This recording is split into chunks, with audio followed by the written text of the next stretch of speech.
안녕하세요. 오늘 믿음 네 번째 강의, 믿음 시리즈 네 번째 강의, 고난과 믿음이라는 주제를 가지고 오늘 강의를 또 같이 한번 해보려고 합니다. 오늘 말씀을 먼저 읽고 시작하기 전에 오늘 믿음 시리즈 이제 네 번의 강의를 하면서 먼저 이제 이때까지 들어와 주신 분들께 또 부족한 강의지만 끝까지 들어주셔서 너무나 감사하다는 말을 드리고 싶고, 또 이렇게 부족한데 그 기회를 주시고 또 계속 격려를 해주신 김원건 목사님과 또 변 목사님과 또 현준 전도사님께 너무나 감사하다는 말씀을 드리고 싶습니다. 또 이렇게 강의를 준비하면서 제가 참 많이 교만했다라는 생각을 많이 했습니다. 그래서 너무나 모르는 것도 많고, 참 저에 대해서 이제 또 많이 보는 시간이었는데, 또 그런 시간을 갖게 해주신 또 하나님께도 너무나 감사하다는 말을 드리고 싶습니다. 제가 뭐 대상 탄 것처럼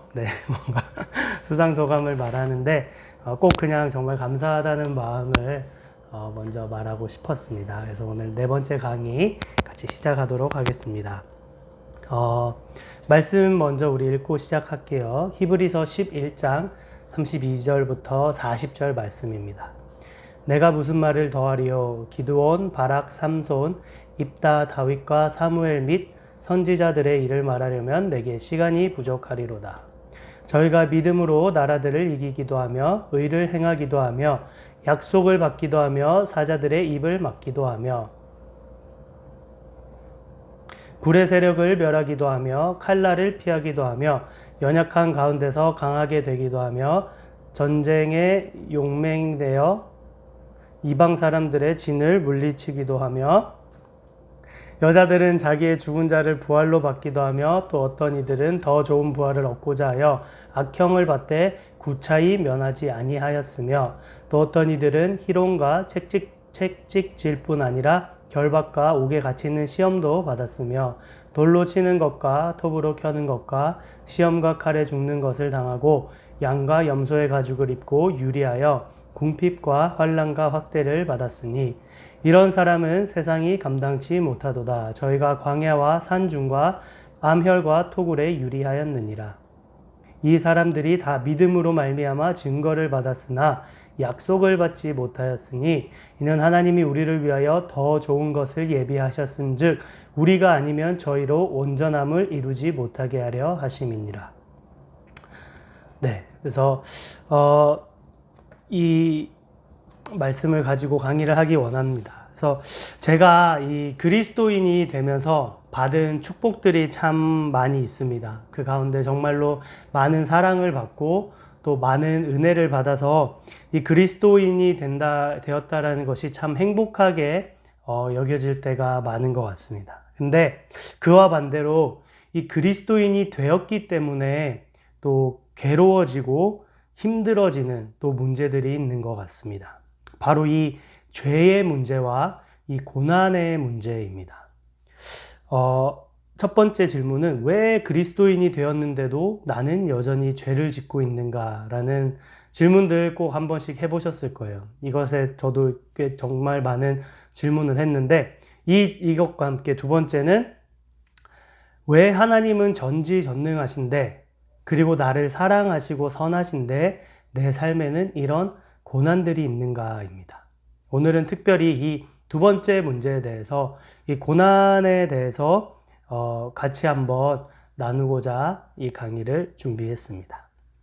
저는 크리스찬 집에서 태어났습니다. 특히 외가 쪽은 우리 가족이 오랜 시간 동안 하나님을 믿고 또 가족분들 중에 목회자도 많이 계십니다. 할아버지가 목사님이시고 삼촌이 4분 계신데 3분이 목사님이시고 또 저희 사촌들 가운데 저를 포함해서 5명이 목회자이거나 목회를 준비하고 있습니다. 네, 그래서 그리고 또 저희 할아버지, 할머니, 삼촌, 이모, 저희 부모님도 정말로 본받을 만한 그런 신앙과 인품을 가지고 있습니다. 특히 또 할아버지 할머니는 정말 말씀도 많이 보시고 기도도 많이 하시면서 제가 정말로 존경하는 그 삶을 살고 있는 분이 저희 또 조부모님이십니다. 제가 이렇게 제 가족의 배경에 대해서 얘기하는 것은 이 고난에 대해서 같이 질문을 드리고 싶어서입니다. 이 정도로 하나님을 믿는 집안이라면 모두가 좀 건강하고 또 풍요롭고 또 하나님을 잘 섬기는 정말 하나님의 축복이 가득한 그런 축복이 넘치는 가정으로 만들어 주시면 참 좋을 텐데 저희 이런 집안에도 많은 고난들이 있었고 지금도 현재 진행 중에 있습니다. 저희 삼촌 같은 경우는 서울에서 사역을 하시다가 이제 중국에서 청빙을 받으셔서 목회자로 담임 목사님으로 가셨는데 가셔서 이제 한 달 만에 돌아가시기도 하고 또 저희 가정 중에 저도 그렇고 이제 또 병으로 인해서 많은 고생을 했었습니다. 그래서 뭐 저처럼 나은 분도 있지만 또 저희 이모 같은 경우는 또 돌아가시기도 했고 이렇게 좀 뭔가 힘든 고난들이 저희 가정 가운데 많이 있었던 것 같습니다. 또한 뭐 사촌이나 또 저희 가족들 중에도 아직 하나님을 제대로 믿지 못하고 또 영적으로 방황하고 있는 저희 사촌들 또 형 가족들도 네 있습니다. 거기서 제가 좀 질문을 많이 했던 것 같아요.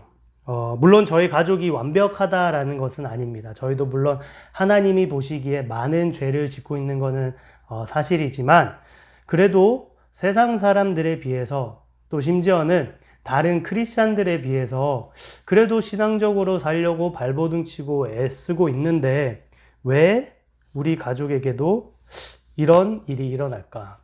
저희가 뭐 꼭 재벌이 돼달라 이런 얘기가 아니라 그냥 조금 넉넉하거나 아니면 정말 힘들지 않게 재정이나 뭐 여러 가지 건강이나 부어져서 정말로 하나님을 사랑하고 하나님을 섬기고 또 넉넉하게 베풀면서 산다면 좋지 않을까. 근데 왜 하나님은 우리 가족에게 이러한 일을 허락하실까? 그리고 왜 이 고난들은 여전히 현재 진행 중일까? 이런 고난들 자체, 그리고 이 상황 자체도 굉장히 괴로운데 더 힘든 것은 뭐냐면 이 상황 가운데서도 여전히 하나님은 선하시다라는 것입니다. 하나님은 모든 상황을 아시고 그것을 해결할 수 있는 능력이 있는데 왜 침묵하시고 계신가? 왜 이런 흔들림 가운데 내버려 두고 계신가? 이런 질문이 생겼던 것 같습니다.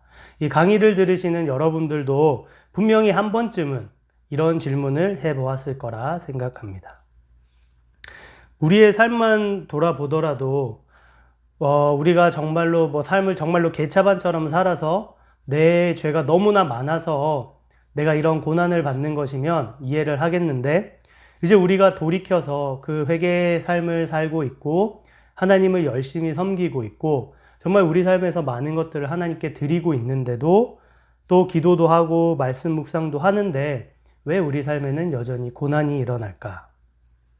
그럼 이런 고난이 일어난 가운데서 하나님이 선하시다라는 것을 믿는다는 것은 어떤 것일까? 이런 질문들을 가지고 이 강의를 준비했습니다. 이 질문에 접근하는 데 있어서 가장 중요한 것 중에 하나가 바로 이 선에 대한 개념입니다. 여러분은 나의 삶에서 좋은 것이 나타난다, 선하다, 좋은 삶이다 라고 했을 때 무엇을 생각하시나요? 우리가 꿈꾸는 삶은 생각보다 굉장히 평범한 삶인 것 같아요. 그냥 미국에서 살만한 집, 그리고 벤츠까지 아니더라도 캠리나 소나타 정도, 그냥 평범하게 잘 굴러갈 수 있는 차, 안전한 직장, 그리고 같이 신앙생활 할 수 있는 마음이 맞는 배우자, 또 안정적으로 살 수 있는 신분, 또 일과 사역 열심히 할 수 있는 건강함 등 굳이 우리가 팬시한 것을 바라는 것이 아니라 정말로 평범하고 무난한 삶을 우리는 생각합니다. 그리고 이것에 대해서 우리가 정말로 이것이 큰 욕심을 부리는 것일까 생각하기도 합니다. 근데 우리가 무너지는 부분이 뭐냐면 이렇게 평범하다고 생각했던 그 삶조차 하나님께서 허락하시지 않을 때 우리가 좌절하게 됩니다. 우리가 좌절하는 것은 베벌리힐즈에 집을 못 사서가 아니라 아파트 렌트비를 낼 돈조차 없을 때 우리는 좌절하게 되는 것입니다. 우리가 생각하는 좋은 삶이란 그런 평범한 삶입니다. 그런데 하나님은 이런 것들조차 때로는 허락하지 않으시고 삶 가운데 어려움을 느끼게 하십니다. 좀 더 구체적으로 우리가 맞을 수 있는 여러 가지 어려운 것들은 이런 것들이 있습니다. 외부적인 것들은 먼저 신분의 문제, 또 우리 사랑하는 이에게 닥친 건강의 문제, 죽음의 문제, 또 실업에 의한 재정적 압박, 가족 간의 갈등, 친구나 또 여러 사람들과의 갈등 문제가 있죠. 그리고 더 나아가서는 예수님을 믿음으로써 오는 내적인 갈등이 있습니다. 악한 일을 계속 하라는 세상의 유혹이 있고 기도도 열심히 하고 상담도 했는데 여전히 불쑥불쑥 내 안에 상처와 분노가 나오기도 합니다.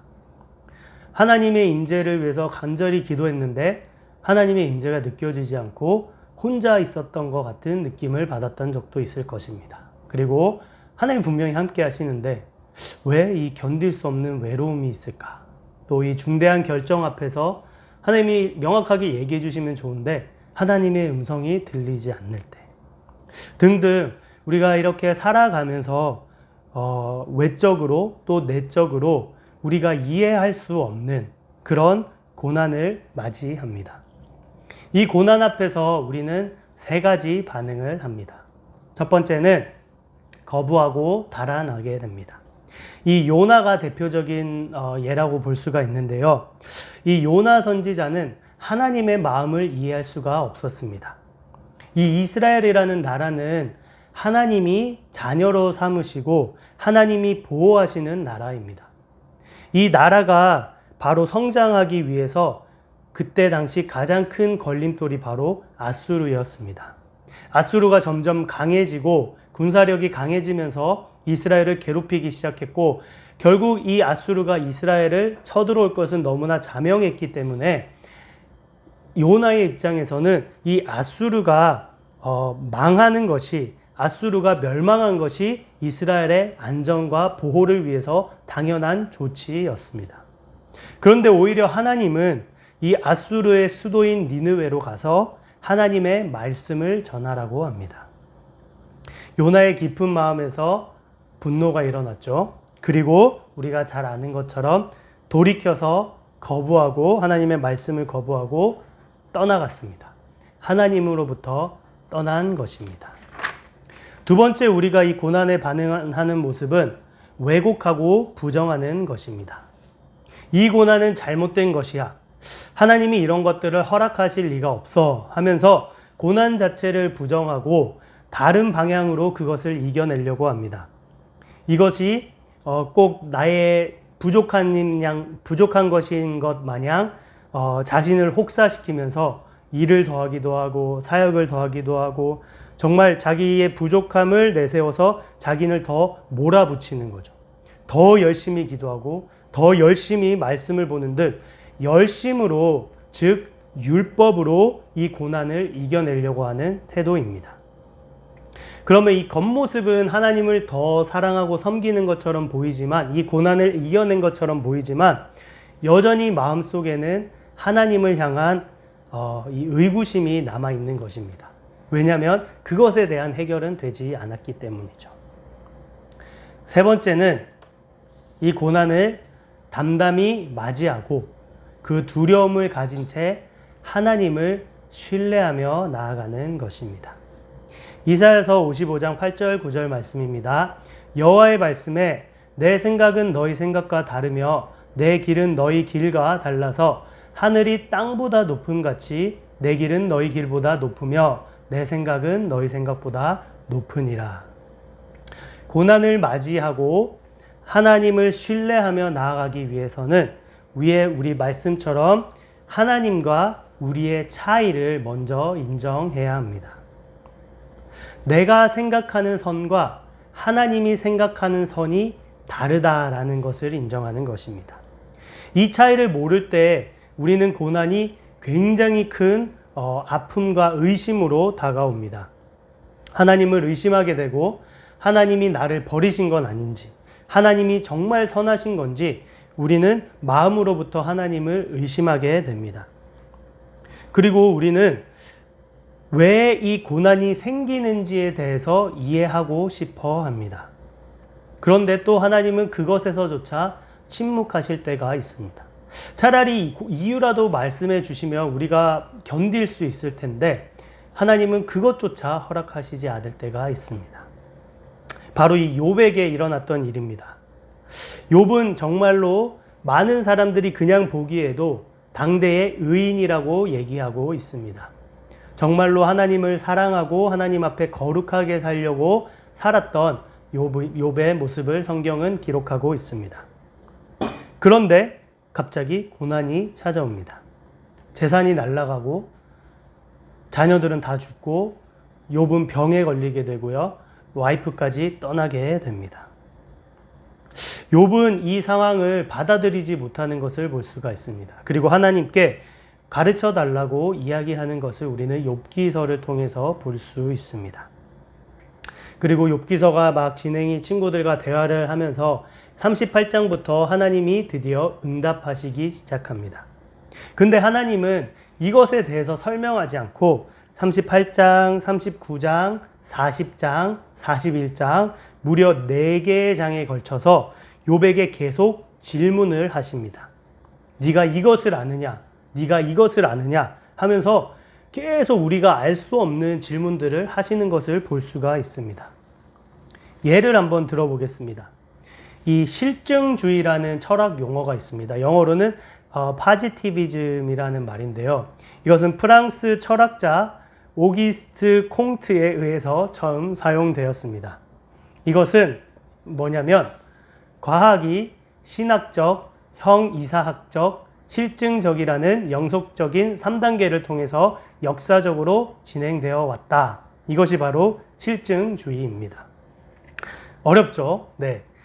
저도 무슨 말인지 몰라서 이분이 이것을 좀 더 우리가 알기 쉽게 좀 더 해설한 것을 보았는데요. 한번 살펴보겠습니다. 이것을 풀어서 해설하기를 과학은 자연 현상의 발생을 하나님의 뜻 또는 형이사학적 원리에 귀속시키는 어둠에서부터 감각, 경험에 확고한 근거를 둔 실증적인 지식에 기속시키는 빛으로 진전되어 왔다라고 아주 친절하게 설명을 해 주었습니다. 네, 이 읽기도 힘든 것을 굳이 이해하려고 하시지 않으셔도 됩니다. 네, 이 목적은 제가 이해를 한다 얘기가 저도 이해를 못하고 이해를 못하는 것에 저희 오늘 이 목적이 있기 때문입니다. 그래서 제가 일부러 좀 어려운 철학적인 것을 찾아왔는데요. 우리보다 조금 더 똑똑한, 많이 말고 조금 더 똑똑한 사람의 생각과 철학을 자기는 굉장히 쉽게 풀었었지만 우리는 보아도 읽을 수는 있지만 이해할 수 없습니다. 그렇다면 우리의 유한한 인간이 창조주 되시고 무한하신 그 하나님의 생각과 하나님의 철학과 하나님의 그 뜻을 우리에게 말씀해 주신다고 한들, 아무리 쉽게 설명해 주신다고 한들 우리가 그것을 절대로 다 알아들을 수 없다라는 것입니다. 하나님이 욥에게 이 4개의 장에 걸쳐서 네가 이것을 아느냐 계속 물어보신 것은 너가 설명해줘도 알아들을 수 없다. 그리고 너가 설명을 해줘도 어떻게 할 건데? 라고 반문하시는 것이죠. 우리가 고난의 이유를 알면 고난의 이유를 알면 그 고통이 조금 감해질까요? 아니죠. 우리가 고난의 이유를 알고 모르는 것을 떠나서 내가 이 고난으로 인해 느끼는 고통은 여전히 그 고통의 강도에는 아무런 영향을 주지 않습니다. 똑같이 아픕니다. 누가 뺨을 때리면 그 뺨을 때린 이유가 무엇이든 이유를 알든 모르든 나는 그냥 아픈 거예요. 이 이해할 수 없는 고난이 왔을 때 우리가 가져야 할 태도 중에 하나는 이 고난을 이해하려고 하는 것이 아니라 이 고난을 있는 그대로 인정하는 것이 중요합니다. 어떤 것을 먼저 인정해야 되냐면 아까 얘기했듯이 하나님과 내 생각 사이에는 아주 큰 차이가 있다. 이것을 또 다르게 말하면 내가 생각하는 나에게 좋은 삶과 아까 말했던 평범한 삶이죠. 하나님이 생각하시는 나에게 좋은 삶에는 아주 큰 차이가 있다라는 것입니다. 이것을 먼저 인정하는 것이 이 고난을 받아들이는데 너무나 중요한 우리의 자세입니다.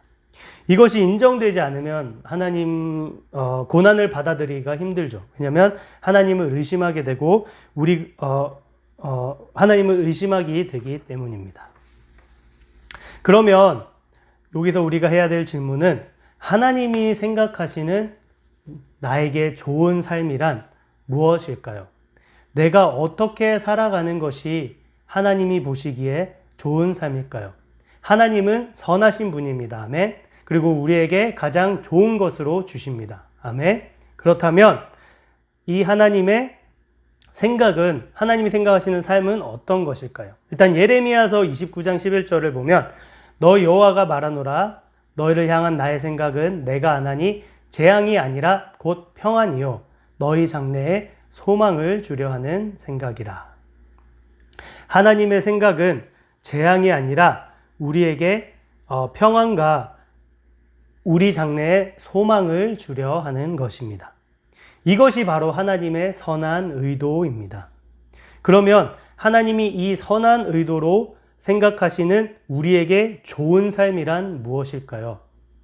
바로 크리스찬이 살아야 되는 삶에 대해서 얘기하는 겁니다. 무엇이냐면 바로 하나님을 기쁘시게 하는 삶입니다. 우리가 어떻게 그러면 하나님을 기쁘시게 할 수 있죠? 하나님의 계명을 지킴으로써 우리는 하나님을 기쁘시게 할 수 있습니다. 하나님의 계명은 예수님께서 두 가지로 요약해 주셨습니다. 우리의 모든 것을 다해서, 우리의 목숨을 다해서, 힘을 다해서, 우리의 능력을 다해서 하나님을 사랑하고 내 이웃을 내 몸과 같이 사랑하는 것. 이것이 바로 하나님의 계명을 지키는 것이고, 이 계명을 지킬 때 하나님이 기쁘신 삶을, 하나님께서 기뻐하는 삶을 살아간다는 것입니다. 하나님이 생각하시는 좋은 삶은 사랑하는 삶입니다. 우리가 생각하는 좋은 삶은 좋은 환경을 얘기합니다. 그러나 하나님이 생각하시는 좋은 삶은 사랑하며 사는 삶입니다. 사랑하면서 산다는 것은 결국 희생하는 것이고, 지는 것이고, 헌신하는 것이고, 목숨까지 주는 삶을 이야기합니다. 우리가 생각하는 좋은 삶과 하나님이 생각하시는 좋은 삶에는 이토록 큰 차이가 있습니다. 그러면 이 간격을 어떻게 좁힐 수 있을까요? 바로 믿음으로 우리가 이것을 좁힐 수 있는 것입니다. 두 가지 믿음이 필요한데요. 첫 번째는 예수님을 믿는 믿음입니다. 우리는 은혜를 받은 사람들입니다. 죄에 빠져서 죽은 우리에게 하나님은 빛을 비추어 주셨습니다. 이 생명의 빛을 비추어 주셨습니다. 우리가 전혀 이해할 수 없는 하나님의 지혜를 우리가 알아들을 수 있는 말로 계시해 주었습니다. 그리고 우리에게 성령을 통해서 알게 해 주었습니다. 그래서 우리는 예수 그리스도를 알게 되었습니다. 그리고 예수 그리스도께서 우리를 죽기까지 사랑하셨다는 이 놀라운 복음을 듣고 더 나아가 성령님의 역사로 말미암아 우리는 이 복음을 받아들이고 믿음을 가지게 되었습니다. 우리는 이 믿음으로 말미암아 영생을 가지게 된 것입니다. 그리고 예수 그리스도를 믿는다라는 것은 갈라디아서 2장 20절 말씀처럼 내가 그리스도와 함께 십자가에 못 박혔나니 그런즉 이제는 내가 산 것이 아니요 오직 내 안에 그리스도께서 사신 것이라. 이제 내가 육체 가운데 사는 것은 나를 사랑하사 나를 위하여 자기 몸을 버리신 하나님의 아들을 믿는 믿음 안에서 사는 것이라. 믿음 안에서 산다는 것은 결국 예수님이, 내가 죽고 예수님이 사는 것입니다. 예수님처럼 살아간다는 것입니다. 그러면 그 예수님처럼 살아가야 하는데, 그러면 먼저 우리가 봐야 될 것은 이 예수님은 그러면 고난 앞에 어떻게 반응하셨는가? 히브리서 12장 2절 말씀인데요. 믿음의 주여 또 원적해 하시는 이인 예수를 바라보자. 저는 그 앞에 있는 즐거움을 위하여 십자가를 참으사 부끄러움을 개의치 아니하시더니 하나님 보좌 우편에 앉으셨느니라. 이 십자가라는 그 고난 앞에서 이 복음서를 살펴보면 예수님은 이 십자가를, 이 잔을 피하고 싶어 했던 것을 볼 수가 있습니다. 왜냐하면 이 십자가가 가진 무게가 단지 이 죽음만을 의미하는 것이 아니었기 때문입니다. 그 십자가에는 하나님의 모든 진노와 이 세상의 모든 죄로 인해서 하나님의 그 모든 저주가 그 십자가 앞에 달려있기 때문입니다. 하나님을 가장 사랑하는 이 아들이신 예수님께서 죄 없고 흠 없는 아들이 바로 아버지로부터 버림을 받는 것이 십자가입니다. 그 십자가라는 것이 예수님이 받았던 고난인 것입니다. 그리고 그 고난을 예수님은 참으셨습니다. 왜냐하면 아버지를 사랑하고 이웃인 우리를 사랑하셨기 때문입니다. 우리는 예수님을 믿는 사람들입니다. 예수님을 따르는 사람들입니다.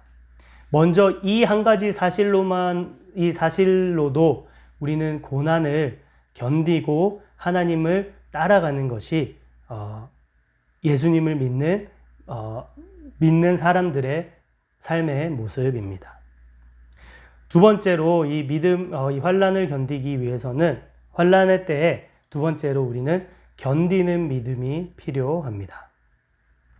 믿음의 결국은 영혼의 구원이라고 베드로서에서 말씀하고 있습니다. 예수님을 구주로 믿는 것이 믿음의 시작이라면 이 믿음의 종착지에는 그러니까 종착지에는 영혼의 구원이 있는 것입니다. 그러면 종착지가 있다라는 것은 그 과정이 있다라는 것이죠. 그 과정이 바로 이 견디는 믿음, 즉 인내가 필요한 시점입니다.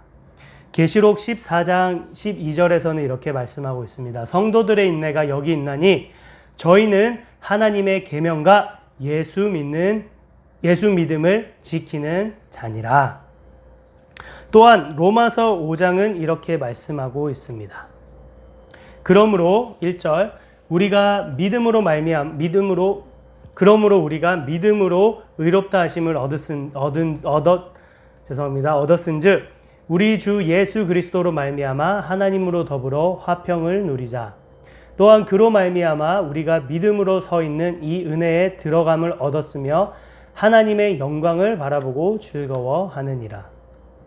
다만 이뿐 아니라 우리가 환난 중에도 즐거워하나니 이는 환난은 인내를, 인내는 연단은 소망을 이루는 줄 알미로다. 소망이 부끄럽게 아니함은 우리에게 주신 성령으로 말미암아 하나님의 사랑이 우리 마음에 부은 바 됨이니 우리가 아직 연약할 때에 기약대로 그리스도께서 경건치 않은 자를 위하여 죽으셨도다. 물 한 잔만 마실게요.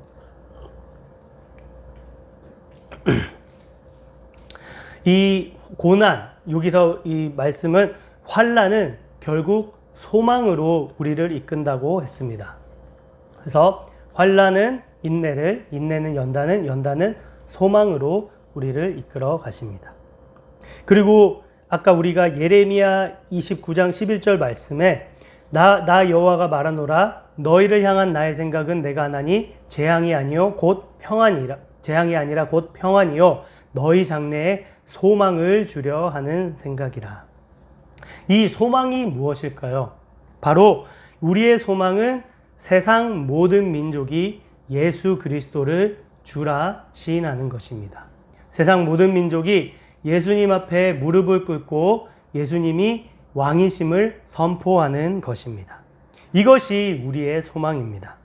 또한 영원한 천국에서 모든 백성, 민족, 방언이 모여서 하나님을 예배하고 즐거워하고 하나님을 누리고 기뻐하는 것, 이것이 우리가 가지는 영원한 소망입니다. 이 소망을 가지고 우리는 이 소망이 이루어질 것을 믿음으로 인내하고 견디는 것입니다. 우리 삶 가운데 고난이 왔을 때, 우리 삶 가운데 고난이 찾아왔을 때 우리에게 필요한 것은 이 고난을 해결하는 것이 아닙니다. 우리에게 진짜 필요한 것은 그 고난을 견디는 믿음입니다. 환경은 계속 하나님이 선하시지 않다고 우리를 말합니다. 세상과 주위의 친구들은 하나님을 믿지 말라고, 떠나라고 우리를 유혹합니다. 그러나 우리는 그 고난 가운데 하나님은 여전히 선하시고 장차 올 그 소망을 붙들고 견디는 믿음이 필요합니다. 제가 왜 이 고난에 대해서 이 마지막 강의를 선택을 했냐면 앞으로 우리의 삶이 이 고난의 연속이기 때문입니다. 여기서 말하는 고난은 지금 아까 얘기했던 단순히 외적이고 내적인 고난만을 얘기하는 것이 아니라 앞으로 장차 있을 큰 환난에 대해서 얘기를 하고 싶습니다. 지금은 우리 환경에 대해서 고난을 겪고 있는 것이라면 조금 불편한 삶을, 아니면 조금 너무나 그러니까 이것이 뭔가 제가 고난에 대해서 폄하하려고 그러는 것이 아니라 우리가 가지는 환경은 굉장히 환경적인 요소가 많습니다. 근데 앞으로 장차 다가올 환난은 우리의 목숨을 위협하는, 이 생명을 담보로 하는 이 공격이, 환난이 우리에게 임한다라고 성경은 말씀하고 있습니다. 이 세상은 점점 악해져 가고 있고요. 교회는 이 세상의 공격이 대상이 되고 있습니다. 죄송합니다.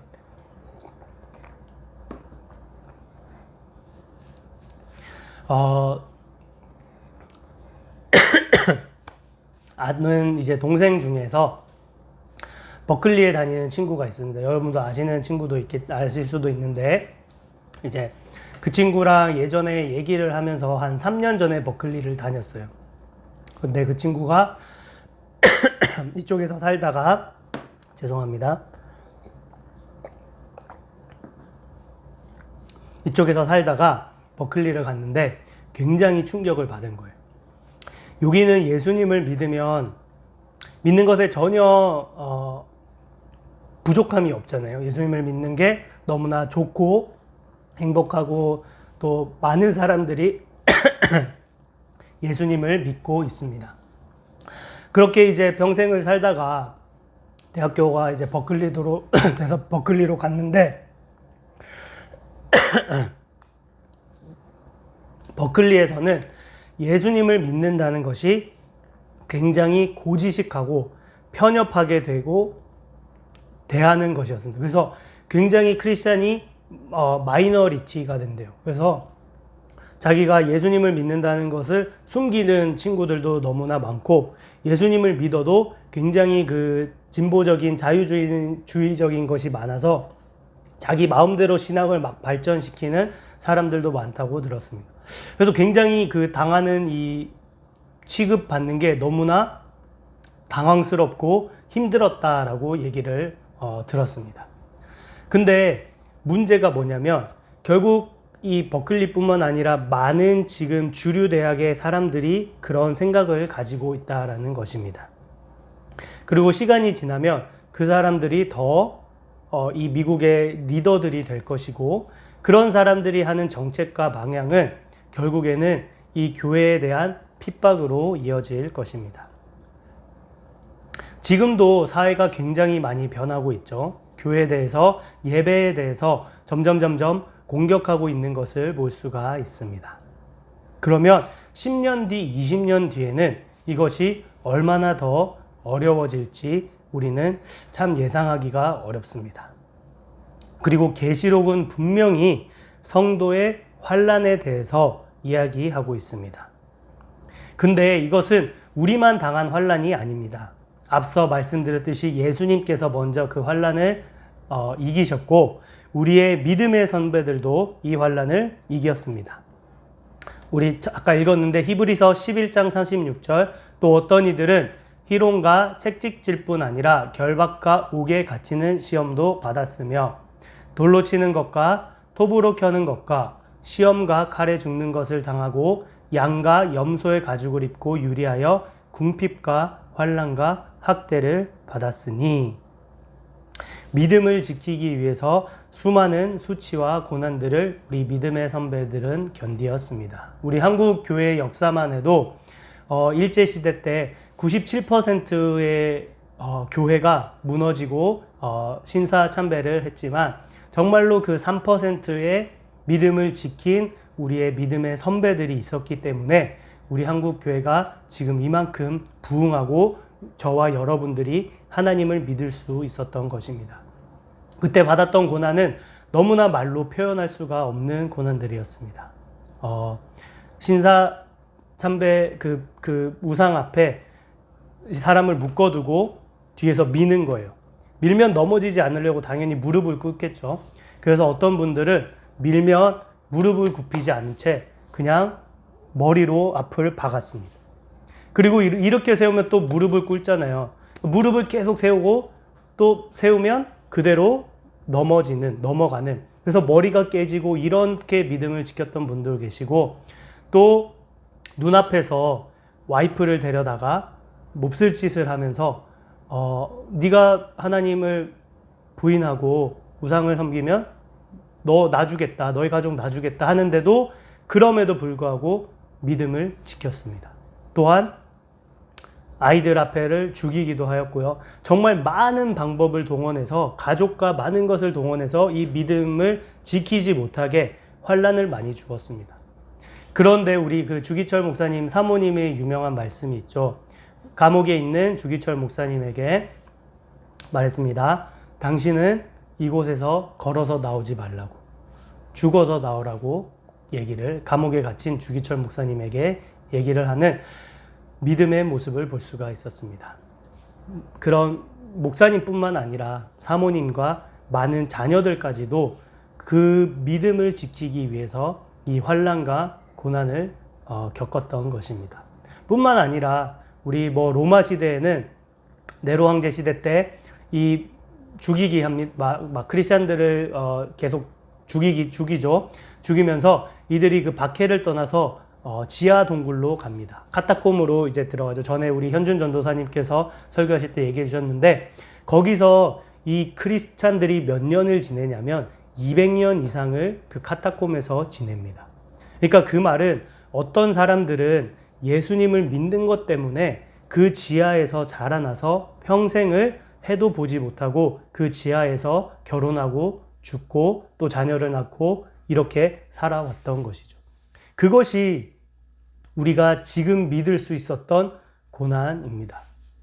그런 것들에 비하면 우리가 지금 당하는 고난은 아주 약한 것이라고 볼 수가 있습니다. 정말로 우리의 생명을 걸고 하나님을 믿는 믿음을 우리가 지킬 수 있을까? 정말로 이것은 우리가 고민해 봐야 할 문제입니다. 그들은 편안하고 안락한 삶을 버리고 가족들의 희생 또한 있었습니다. 그럼에도 그들은 견디었습니다. 여기서 조금 좋은 삶 말고 비교할 수 없는 영광의 천국을 소망했기 때문입니다. 로마서 8장 18절 말씀입니다. 생각건대 현재의 고난은 장차 우리에게 나타날 영광과 좋게 비교할 수 없도다. 아멘.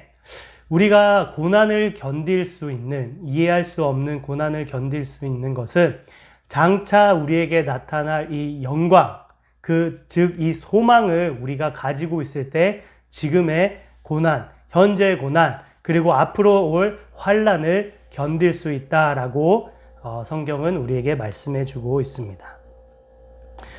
우리가 편안한 삶을 추구한다면, 우리가 그것이 삶의 목적이라면 당연히 좋은 환경을 바라게 되겠죠. 그러면 만약에 고난이 와서 이 좋은 환경을 망치게 된다면 우리의 믿음이 흔들립니다. 왜냐하면 내 목적이 편안한 삶이라면 하나님도 그것을 도와서 내가 편안한 삶을 살 수 있도록 하셔야 하는 게 내가 생각하는 하나님의 역할이다라는 것이죠. 근데 이것은 잘못된 믿음입니다. 여러분이 겪는 고난을 폄하하려고 하는 것이 아니라 그 고통스럽지만 그 고난을 통해서 우리는 지금 내 믿음의 상태가 어떠한지 살펴보아야 합니다. 나는 편안한 삶을 추구하고 있는가? 아니면 하나님을 신뢰하고 믿는 삶을 추구하고 있는가? 이 고난 앞에 고난이라는 것이 딱 왔을 때 우리의 진정한 믿음이 드러나게 됩니다. 우리는 하나님을 기쁘시게 하는 삶을 살아야 합니다. 그것은 하나님을 사랑하고 이웃을 사랑하는 삶입니다. 헌신적인, 희생적인 삶입니다. 그렇게 되면 이 환경은 우리에게 중요하지 않습니다. 왜냐하면 환경이 좋은가 안 좋은가가 우리에게 중요한 것이 아니라 내가 이것을 통해서 이렇게 살아가는 것이 하나님이 기쁘신가 아닌가, 이것이 중요해지기 때문입니다. 이것이 바른 믿음입니다. 하나님이 우리에게 성경을 통해서 약속하신 삶은 좋은 환경이 아닙니다. 함께 하신다는 약속을 해 주셨습니다. 그리고 만나를 통해서 우리에게 그때그때 필요한 힘과 은혜를 공급한다라고 말씀하셨습니다.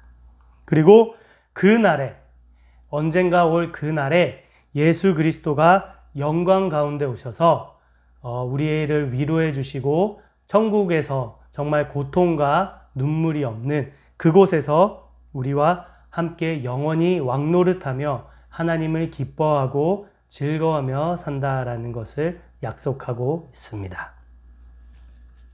이 이해할 수 없는 고난 가운데서 좋은 환경을 바라보며 이 고난에 집중하는 것이 아니라 하나님의 선하심과 하나님의 약속의 말씀에 집중해서 믿음으로 견디시는 여러분들이 되기를 소망합니다. 우리는 편안한 삶이 아니라 그리스도인다운 삶을 살아야 합니다. 우리 마지막으로 로마서 8장 18절을 한번 더 읽고 오늘 강의를 마치도록 하겠습니다. 생각건대 현재의 고난은 장차 우리에게 나타날 영광과 좋게 비교할 수 없도다. 아멘. 그리고 우리 히브리서 한번 더 읽기를 원하는데요. 네, 12장 2절입니다. 믿음의 주요 온전케 하시는 이인 예수를 바라보자. 아멘. 저는 그 앞에 있는 즐거움을 위하여 십자가를 참으사 부끄러움을 개의치 아니하시더니 하나님 보좌 우편에 앉으셨느니라. 네, 그래서 오늘 이렇게 믿음 강의 마지막을 하면서 우리가 끝까지 견디는 그래서 서로 위로하고 서로 기도하면서 우리 공동체가 정말로 예수님이 오시는 그날까지 끝까지 이 믿음을 같이 견디는 공동체로 성장하기를 예수님의 이름으로 축복하고 소망합니다. 기도하고 마치겠습니다. 하나님 아버지 감사합니다. 오늘 또 이렇게 믿음에 대한 고민을 강의를 하면서 정말로 이 고난이 왔을 때 아버지 우리가 그 고난 때문에 넘어지고 힘들어하고 하나님을 의심하는 것이 아니라 장차 올 그 영광, 정말 다시 오실 그 예수님에 대한 소망을 붙들고 인내하며 견딜 수 있는 믿음을 허락하여 주시옵소서. 예수님을 닮아서 우리를 위해 그 십자가를 참으신 그 예수 그리스도의 믿음을 본받아 우리도 다가올 환난 가운데 또 우리에게 찾아온 고난을 믿음으로 견딜 수 있도록 인도하여 주시옵소서. 그리하여 이 공동체가 하나님이 기뻐하시는, 하나님을 사랑하고 성도를 서로 사랑하며 나아갈 수 있는 공동체로 성장해 갈 수 있도록 인도하여 주시옵소서. 편안한 삶이 아니라 그리스도인다운 삶을 살아갈 수 있도록 인도하여 주시옵소서. 감사합니다. 주님 사랑합니다. 예수님의 이름으로 기도합니다. 아멘. 네, 이제 강의가 마쳤고요. 들어주셔서 너무나 감사합니다. 우리 믿음으로 사는 저희 공동체 되길 소망합니다.